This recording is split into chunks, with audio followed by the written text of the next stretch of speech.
Hello chess friends and welcome to your of Chess channel and welcome back to the Superbet Blitz and Rapid Chess Tournament in 2022. So this was now one of the most dynamic tournaments that I've seen in my life because really wild things happen when it comes to ratings, when it comes to Rapid and Blitz ratings now in the world, because really great changes have been made. In the day one of this beautiful tournament, it was simply a Fabiano tournament. Vichy destroyed his competition with great wins and he got 50 rating points out of the Rapid section. And then we had the 2 days of Blitz chats in which even wilder changes have happened, because now Magnus Carlsen is only on the fourth place when it comes to Blitz Rapid chess. I wanted to show really this dynamic changes, and the rankings that I'll show you now is the ranking before the last round. So we'll cover probably one more game out of this event, but I wanted to show you now Levon Aronian is the best rated player in Blitz chess in the world, which is really wild. Nakamura stays on the second place because Nakamura didn't participate so far in the tournament, but look at Fabiano Caruana. Fabiano Caruana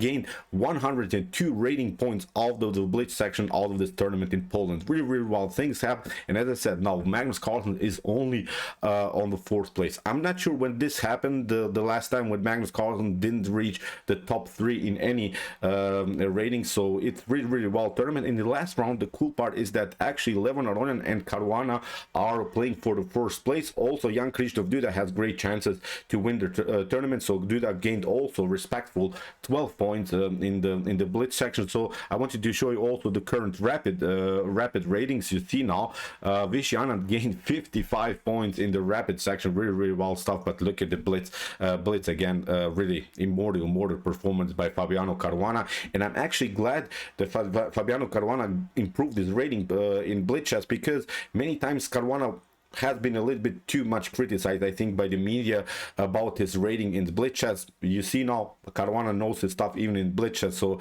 he's a great player. We know that he played also respectful, of course, world championship match against Magnus Carlsen. So really, as I said, wild things happen. Look at this. Now Levon Aronian is the best player in Blitz in the world. I'm not sure what to say. Immortal performance by both of them. So I've sorted out now as a warm-up a beautiful gameplay by Levon Aronian against Wesley So from the Blitz section, and then, as I said, in the last round we'll have the derby of the tournament, Fabiano Caruana versus Levon Aronian. So let's see now one beautiful gameplay by Levon, because he's now the best Blitz player in the world. And I wanted to also point you out, whatever happens in the last round, this will not change. Maybe Fabiano Caruana will be the best rated player in the world, but Magnus Carlsen will stay on the 4th place for sure, which is something that we should not forget, because Magnus cannot compete. Magnus cannot get the Blitz rating points because he's not playing this event. So as I said, immortal things happen today in Blitz chess. So let's see now the game. So here Levon Aronian opened with the move e4. We have e5 by Wesley So, bishop to c4. We have the bishops opening, and after move knight to f6 we have the Berlin defense. So d3, we have c6, preparing of course the move d5, but of course after move knight to f3 you have some worries about the square e5, so that's why in the continuation here Wesley So plays a normal idea, bishop to e7. So here we have kingside castling. We have now d6, fixing simply the pawn structure, and now after move rook to e1, here Levon Aronian is announcing maybe sort of an idea, knight to d2, then he could play knight to f1, knight to g3, and maybe get use of the f5 square. So here comes kingside castling by Wesley So. We have knight from b to d2, knight from b to d7, so pretty standard stuff. So we have a3, and this is a very important move, because now of course the e5 pawn is protected. Now the d5 gold is working because the e5 is not loose, so that's why Levon Aronian is creating now breathing spaces for the bishop, and if d5 happens, still he can stay very active with the bishop on the board. So here we have this idea, d5, we have the bishop to a2, and now queen to c7 for supporting further the e5 square.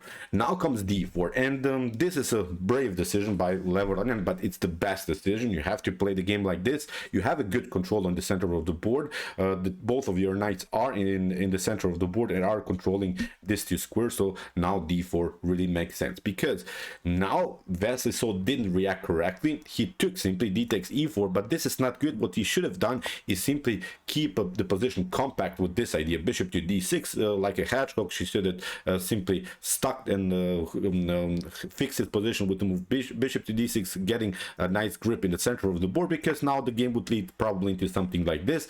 E takes d5 probably would be Levon's continuation, because then you risk to always have this isolated pawn on d5. But this is a position in which I think this isolated pawn doesn't matter so much, because black has also decent activity with the pieces. So when you're left maybe with an isolated pawn and then you have a passive setup or something, then of course the isolated pawn is bad, but not in this scenario. I think knight to e5, knight to e5, bishop to e5. Look, white loses another tempo in order to defend the pawn, then h3, and something like bishop to h2 could happen, then bishop to e6 defends the pawn. So I think this is not such a bad isolated pawn here for black. But here, as we said, instead of this move bishop to d6, Vasily so took, d takes e4, knight to e4. We have now e takes d4, but now queen to d4, and look at this. This is now a different position, because finally Levon has now a beautiful piece activity. What I mean about this is, of course, that the bishop is very active, queen is centralized, which is a good thing. Of course, knight is centralized. This knight on f3 is on a natural square. Finally, with the move knight to e4, the bishop got liberated. So here white has a beautiful attacking formation. Black doesn't have a good setup, because black still needs to play with the knight and then at least liberate the light square bishop somehow.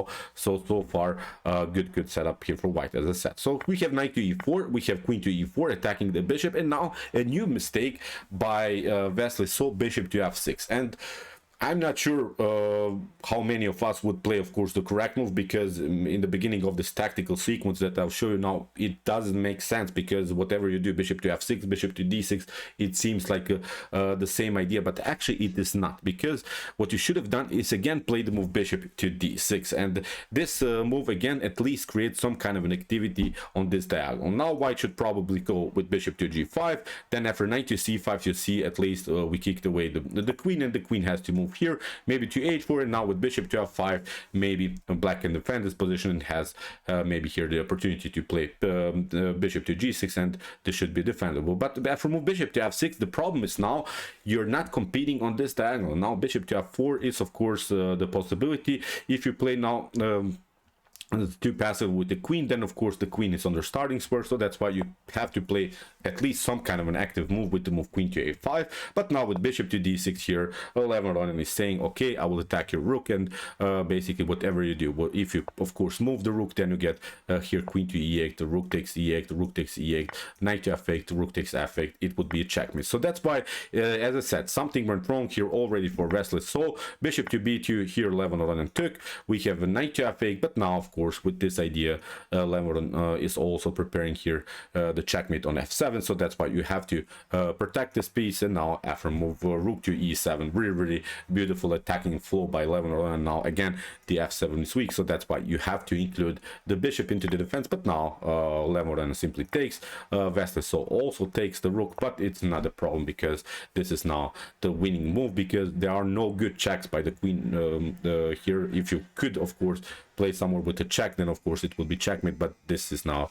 completely winning. The only move that is prolonged the game is the move queen to c5, but now with bishop to e6, nothing dramatically changed. Again, there are some worries about the square f8. We have f takes e6, and now after move queen to a7 or queen to b7, pardon me, here Levon is of course continuing his attack. He's up the exchange, and this should be a completely winning endgame. So here queen takes c2 was played, and now after move g3, in this position, believe me or not, Vasily so resigns. So okay, this is not maybe an immediate win, but in this top grandmaster level, as I said, this should be probably winning, because the knight is controlling the very important square d4 here. King to g2 will happen, you're improving just the position, and still our battery on the 8th rank is working, so not to dramatically change the position here. For instance, the engine gives here +7 evaluation for white. So congratulations to Levon so far. He is now the best rated blitz player in the world, but we'll see now in the last round. As I said,